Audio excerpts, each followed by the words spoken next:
2020년을 맞아 번지는 4차 산업혁명의 핵심 기술 진보에 대한 트렌드 특집 기사를 연재하고 있다. 이번에는 대드론의 개념을 정립하고 국가 주요 시설에 대한 드론 방어 체계를 기획하고 있는 이시욱 박사의 글을 8회에 걸쳐 연재하고 있다. 매주 월요일과 목요일에 연재되며 오늘은 2회차 글이다. 드론 무인기의 침투와 그에 따른 위협은 점점 증가하고 있으며 그 사례는 2014년 한국에서 일어난 북한 무인기의 침투 및 위협이다. 아래 표에서 보는 것과 같이 2014년부터 수차례에 걸쳐 북한 무인기의 침투가 발생하였으며 이 사건들로 인하여 세계적으로 드론 무인기에 대한 침투 위협과 그 방지 대책을 마련하는 결정적인 계기가 되었다.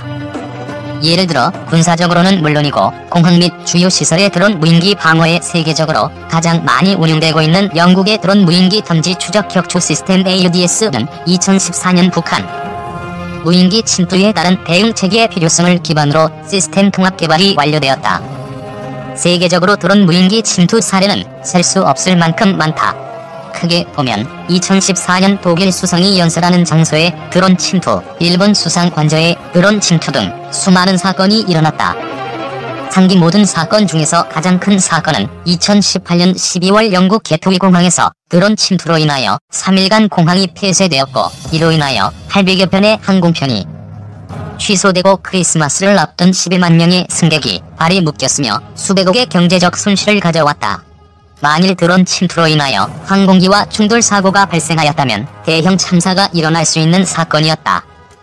위에서 언급했듯이 드론은 장난감 수준의 초소형 드론에서부터 군사적으로 사용되는 대형 드론까지 크기 및 종류가 다양하여 어느 정도의 드론이 민간 항공기에 제일 위협이 되는가에 대해 검토가 필요하다.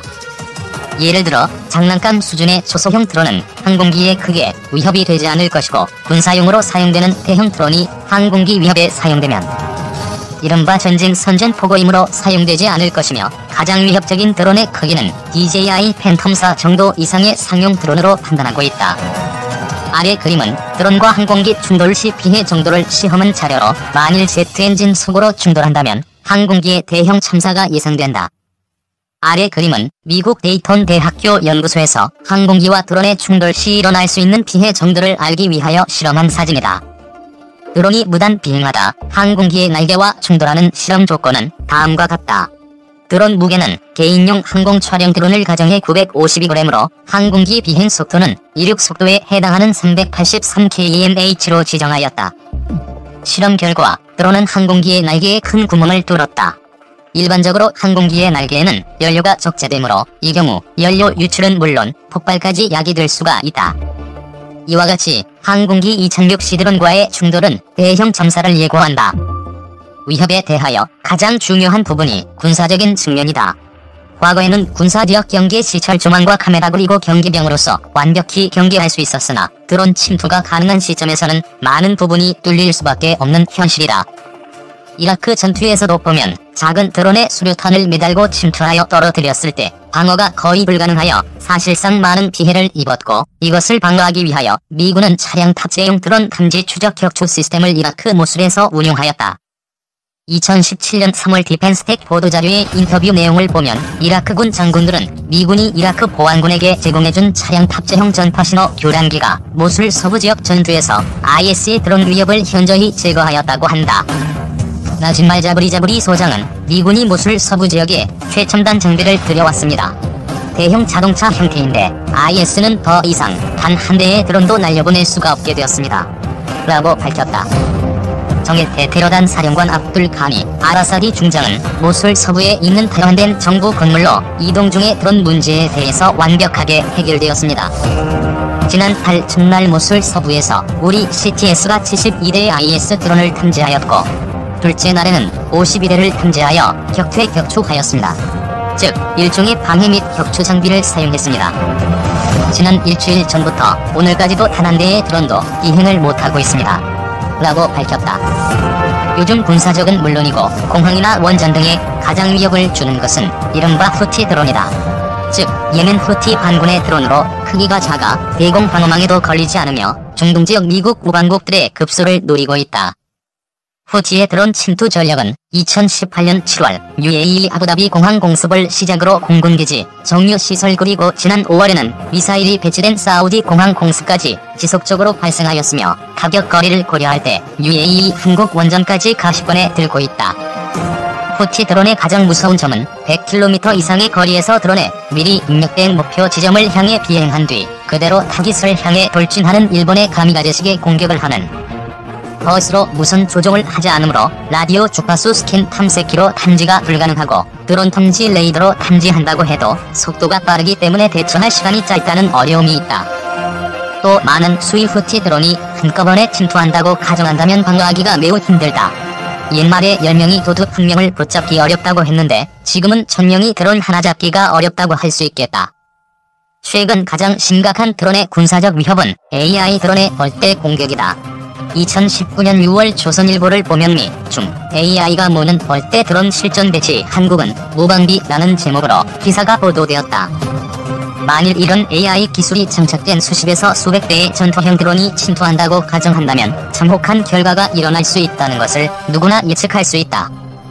이런 현실에서도 국내 일부에서 추진하고 있는 주요 시설의 대드론 방어체계 구축 프로젝트에서 보면 가장 핵심 사항인 드론 탐지율을 60%로 하향 조정하여 구축하려 하고 있어 이는 대형 참사를 일으킬 수 있는 확률이 매우 높아지고 이에 따라 국민 혈세만 낭비하는 것이 아닌가 하는 걱정이 된다. 이와 같이 드론 침투 및 이에 따른 위협은 언제 어느 곳에나 가능하므로 이에 대한 완벽한 대비책이 반드시 이루어져야 한다. 올 들어 만들어진 국방과학연구소의 세공식 홍보 영상에 잠깐 등장한 한 무인 정찰기가 군사 매니아들의 관심을 끌었다. 국방과학연구소 등이 의욕적으로 개발 중인 중고도 무인 정찰기였다. 중고도 무인 정찰기는 고도 10에서 13km 상공에서 24시간가량 장시간 채공하며 100km 떨어진 곳까지 레이더 등으로 감시할 수 있는 고성능 무인기다.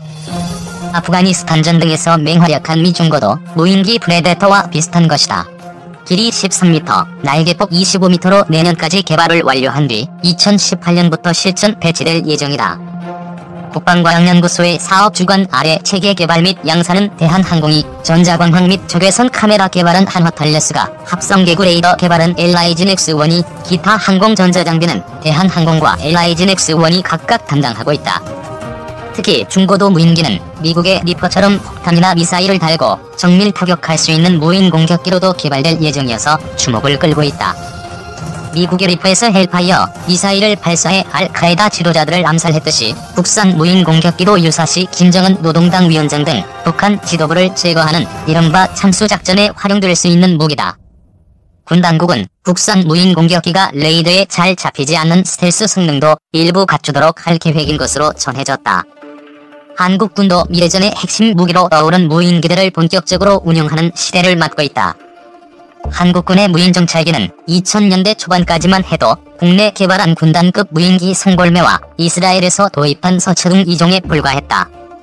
하지만 앞으로 3에서 4년 내에 저고도에서 고고도에 이르는 다양한 무인기를 도입해 총 6에서 7종의 무인기를 운영하게 된다. 본격적인 무인기 운용 시대를 맞게 되는 것이다. 실전 배치된 국산 무인정찰기의 시조는 카이가 개발한 송골매다. 지난 2000년 10년 만에 개발됐는데 미국, 이스라엘, 프랑스, 영국, 캐나다 등에 이어 세계 10번째 독자 개발이었다. 송골매는 날개폭 6.4m, 길이 4.8m의 탑재 중량은 290kg이다. 2008년부터 2년 4개월여 동안 장거리 고성능 영상감지기 등을 장착하는 개량이 이루어졌다. 한국군이 도입할 무인정찰기 중 가장 주목을 받는 것은 뭐니 해도 글로벌 호크다. 미국의 대표적 장거리 고고도 전략 무인정찰기로 미국이 처음엔 한국 판매에 상당히 난색을 표명해 애를 먹었던 무기다.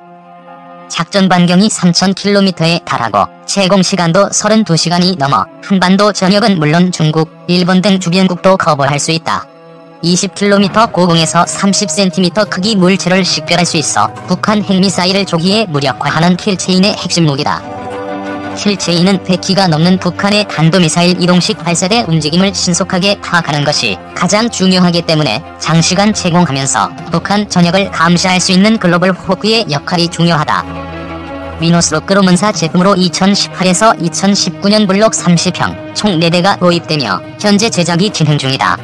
아시아 태평양 지역에선 우리나라가 처음 도입하는데 일본도 뒤를 이어 도입할 예정이다. 길이는 14.5m, 날개폭 39.9m에 달하는 대형 무인기다. 우리가 도입하는 블록 30형은 미 공군이 2011년부터 이라크와 아프가니스탄에서 블록 10형으로 대체하기 위해 도입한 모델이다. 지상 표적에 대해 매우 정밀한 영상을 수집할 수 있는 EISS와 통신 감청 등 신호 정보를 수집할 수 있는 ASIP 등 첨단 정보 수집 장비를 갖추고 있는 것이 특징이다. 올해 도입되는 이스라엘 IAI사의 헤론도 한국군의 정찰 감시 능력을 크게 향상시켜줄 무인기다. 250kg가량의 전자광학, 적외선 카메라 등 각종 탐지 장비를 장착하고 40시간 이상 장시간 제공하면서 250km 떨어진 곳까지 날아가 작전할 수 있다는 게 강점이다. 특히 최대 화약고로 평가받는 서해 LL 인근의 북한 함정 및 지상군 움직임을 감시하는 데 큰 역할을 할 것으로 기대된다. 2014년 이스라엘 엘비사의 헤르메스 무인기와 경합해 선정됐다. 길이는 8.5m, 날개폭은 16.6m다. 시공형 스텔스 무인 타격기도 연구 중. 금년부터 도입되는 국산 무인기로는 4단급 무인 정찰기가 대표적이다. 2010년부터 2014년까지 대한항공 주관으로 개발이 진행됐다. 지난 1월 방위사업 청과 대한항공 사이에 양산 계약이 체결됐다. 올해부터 2020년까지 5년간 약 4천억 원의 예산이 투입된다. 길이 3.4m, 폭 4.2m로 10km 밖의 표적을 자동 추적할 수 있는 능력을 갖췄다. 비포장 야지에서 야간이나 안개가 끼어있는 환경에서도 자동 이착륙이 가능하다. 급강하 비행 능력을 갖춰 좁은 지역에서도 정확하게 이착륙할 수 있다. 최대 속도는 시속 210km로 4km 고도에서 8시간가량 제공할 수 있다. 차기 군단급 무인 정찰기는 기존 송골매를 대체하는 것으로 2020년부터 실전 배치될 예정이다. 하이축으로 개발되고 있는 이 무인기는 송골매와 비교해 작전 반경과 비행시간이 2배가량 늘었다.